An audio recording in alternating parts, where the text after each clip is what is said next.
क्या करूं? हनान से बात करूं? नहीं नहीं, वो नहीं मानेगा। पहले ही बड़ी मुश्किल से शादी के लिए राजी किया है।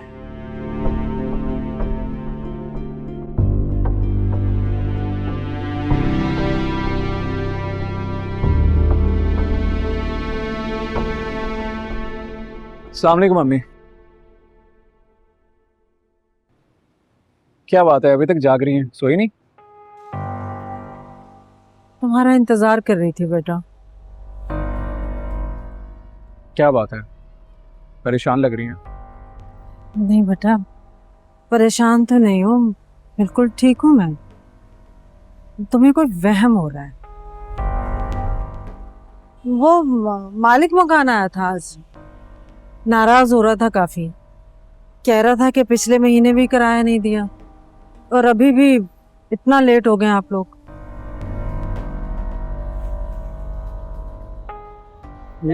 ये दीजिएगा उससे, सैलरी मिल गई थी आज मुझे। हनान, वो मैं जी, कुछ कहना चाहती हैं? नहीं नहीं, कुछ नहीं, तुम जाओ। अम्मी कोई बात है तो बता दें। नहीं बेटा, कोई बात नहीं, तुम जाकर आराम करो। जाओ शाबाश। दरवाजा बंद कर दीजिए।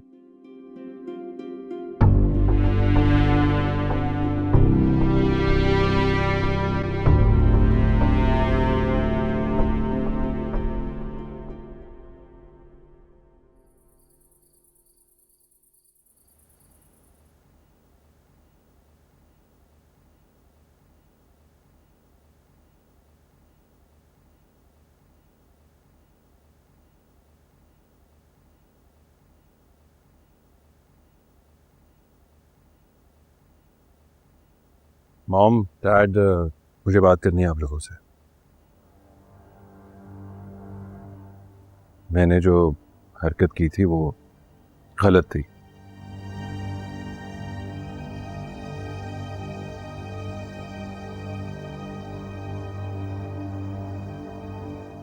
I am sorry.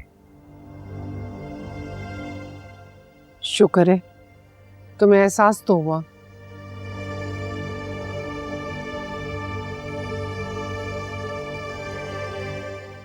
वरना वो लड़की तुम्हारे हवासों पर इस कदर छाई हुई थी, अच्छे बुरे की तमीज तुम बिल्कुल ही भूल गए थे।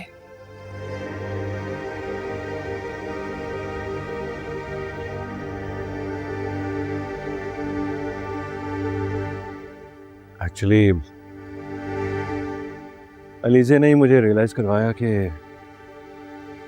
मैंने गलत किया, हर्ट किया होगा आप लोगों को। वो लड़की मेरी सोच से भी ज्यादा चालाक है, तुम्हें पॉपेट बनाकर अपनी उंगलियों पे नचा रही है।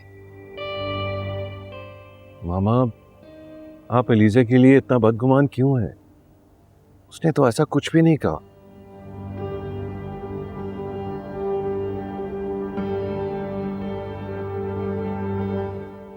बल्कि वो तो यहां तक कह रही थी कि अगर आप दोनों नहीं मानेंगे तो हम दोनों अलग हो जाते हैं। याद रखना हमजा, हम तुम्हारी बात तो मान रहे हैं, मगर उस लड़की को इस घर में वही इज्जत, वही मुकाम मिलेगा जो अरीशा का है, तो ये भूल जाना तुम।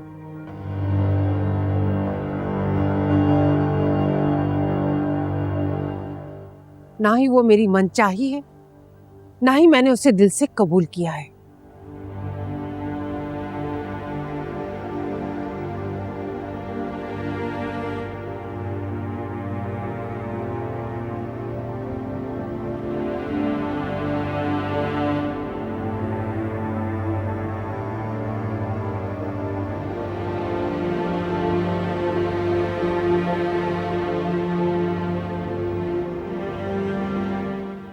तुम परेशान मत हो,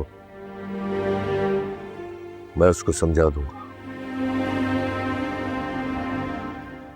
डैड, डैडी, लिज़े बहुत अच्छी लड़की है। मामा नफरत की ऐनक उतार के उसे देखेंगी तो समझ जाएंगी। और देखना, मेरी चॉइस पे फख्र भी करेंगी। बहरहाल जो होना था सो हो गया। कल तुम अलीजे से बात करो और निकाह की डेट फिक्स करो, जो भी तुम दोनों को सूट करता है। ठीक, हम शामिल हो जाएंगे। ये क्या कह रहे हैं आप डैड? क्या मतलब है आपका? क्यों, मैंने कोई अनहोनी बात कही है? जब सब कुछ तय है, तुम दोनों ने मिलकर कर लिया है, तो इतनी फॉर्मेलिटीज करने की क्या जरूरत है? नहीं डैड, कुछ भी तो तय नहीं हुआ हम दोनों के दरमियान। देखिए, मैं एलिजे को इस घर की इज्जत बनाकर लेकर आना चाहता हूं, इज्जत से रुखसत करके, ताकि चोरी छुपे जिस तरह कोई गुनाह किया हो। आपको बाकायदा जाके उसका हाथ मांगना होगा। यानी उसी से जाके उसका हाथ मांग लो ना, उसके कोई आगे है ना कोई पीछे है? डैड ऐसा ही है ना, अब जब उसके माँ बाप नहीं है, ना ही कोई रिश्तेदार है, तो उसी से जाके बात करनी होगी ना। डैड देखें, मैंने आपको सॉरी तो कह दिए, लेकिन ये सब कुछ करने पे आपने ही मुझे मजबूर किया था। अगर आप पहले मेरी बात मान लेते तो मुझे ये सब कुछ ना करना पड़ता। ठीक है, अब ज्यादा सफाइयां पेश करने की जरूरत नहीं है। तुम दोनों डेट डिसाइड करो निकाह की, हम शामिल हो जाएंगे। एक बात का ख्याल रहे, निकाह बहुत सादगी से होगा और सिर्फ घर वाले शरीक होंगे।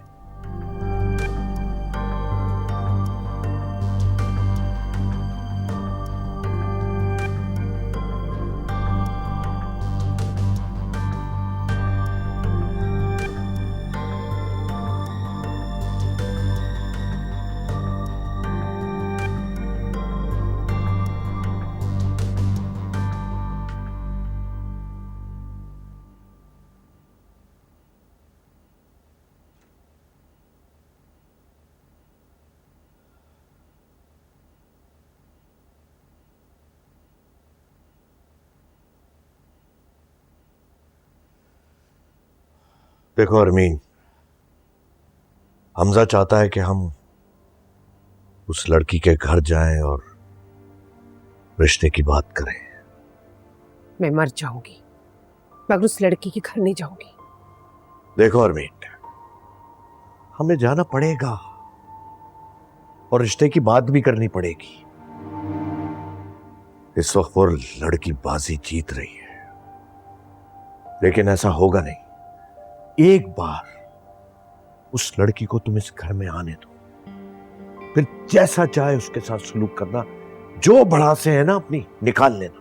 मुझे तो ये सोच सोच के वहशत हो रही है, जब हमारे सर्कल में ये बात पता चलेगी कि हम हमजा की शादी एक लोअर मिडिल क्लास यतीम और मस्कीन लड़की से कर रहे हैं, तो सब लोग हमारा मजाक उड़ाएंगे, हम पे हंसेंगे।